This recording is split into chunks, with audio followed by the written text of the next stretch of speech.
द्रुपद और युधिष्ठिर की बातचीत तथा व्यास जी का आगमन। वैशंपायन जी कहते हैं, जन्मेजय तदनंतर महातेजस्वी उदार चित्त पांचाल राज द्रुपद ने अत्यंत कांतिमान कुंती पुत्र राजकुमार युधिष्ठिर को अपने पास बुलाकर ब्राह्मणोचित आतिथ्य सत्कार के द्वारा उन्हें अपनाकर पूछा, हमें कैसे ज्ञात हो कि आप लोग किस वर्ण के हैं? हम आपको क्षत्रिय, ब्राह्मण, गुण संपन्न वैश्य अथवा शूद्र क्या समझें? अथवा माया का आश्रय लेकर ब्राह्मण रूप से सब दिशाओं में विचरने वाले आप लोगों को हम कोई देवता माने? जान पड़ता है आप कृष्णा को पाने के लिए यहां दर्शक बनकर आए हुए देवता ही हैं। आप सच्ची बात हमें बता दें, क्योंकि आपके विषय में हमको बड़ा संदेह हो रहा है। परंतु आपसे रहस्य की बात सुनकर क्या हमारे इस संशय का नाश और मन को संतोष होगा, और क्या हमारा भाग्य उदय होगा? आप स्वेच्छा से ही सच्ची बात बताएं।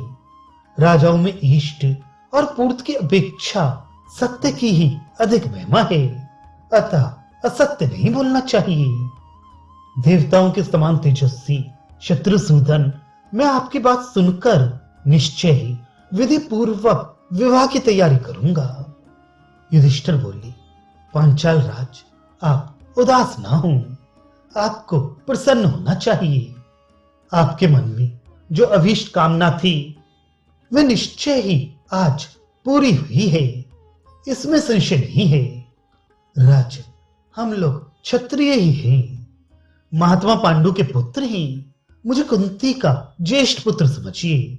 ये दोनों भीमसेन और अर्जुन हैं। राज, इन्हीं दोनों ने समस्त राजाओं के समूह में आपकी पुत्री को जीता है। उधर वे दोनों नकुल और सहदेव हैं। माता कुंती वहीं गई हैं जहां राजकुमारी कृष्णा है। नरश्रेष्ठ, अब आपकी मानसिक चिंता निकल जानी चाहिए। हम सब लोग क्षत्रिय ही हैं। आपकी ये पुत्री कृष्णा कमलनी की भांति एक सरोवर से दूसरे सरोवर को प्राप्त हुई है। महाराज, ये सब मैं आपसे सच्ची बात कह रहा हूं। आप हमारे बड़े तथा परम आश्रय हैं।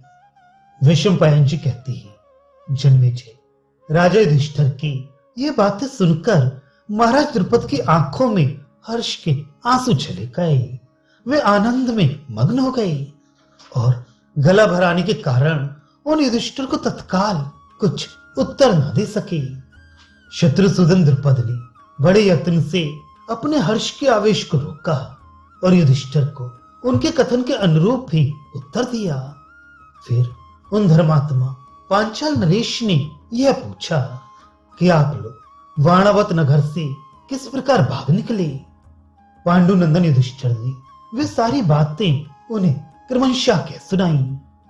कुंती कुमार के मुख से वे सारा समाचार सुनकर वक्ताओं में श्रेष्ठ महाराज द्रुपद ने उस समय राजा धृतराष्ट्र की बड़ी निंदा की और कुंती नंदन युधिष्ठिर को आश्वासन दिया।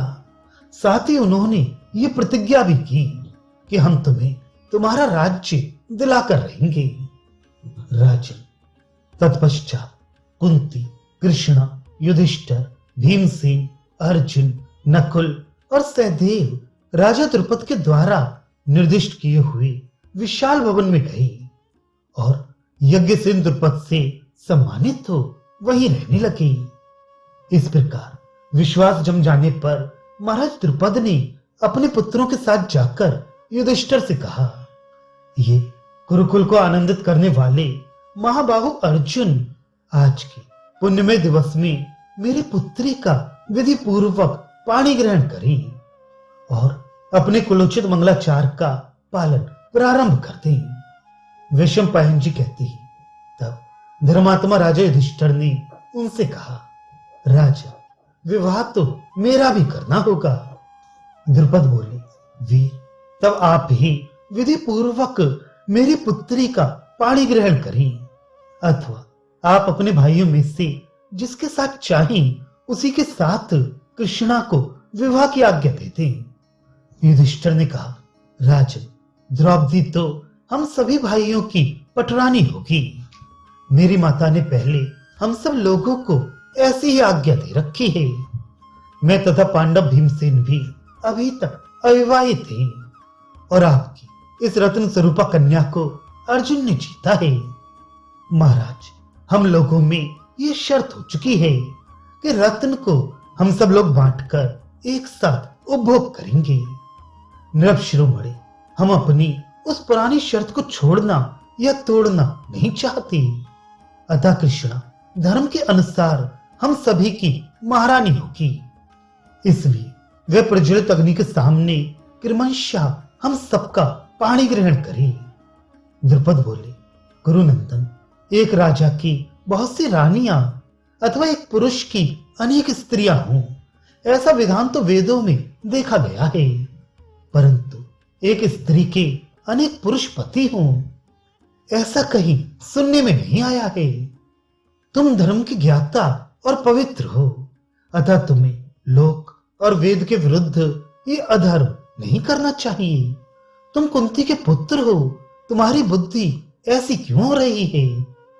युधिष्ठिर ने कहा, महाराज, धर्म का स्वरूप अत्यंत सूक्ष्म है, हम उसकी गति को नहीं जानते। पूर्व काल के प्रचेता आदि जिस मार्ग से गए हैं, उसी का हम लोग क्रमशः अनुसरण करते हैं।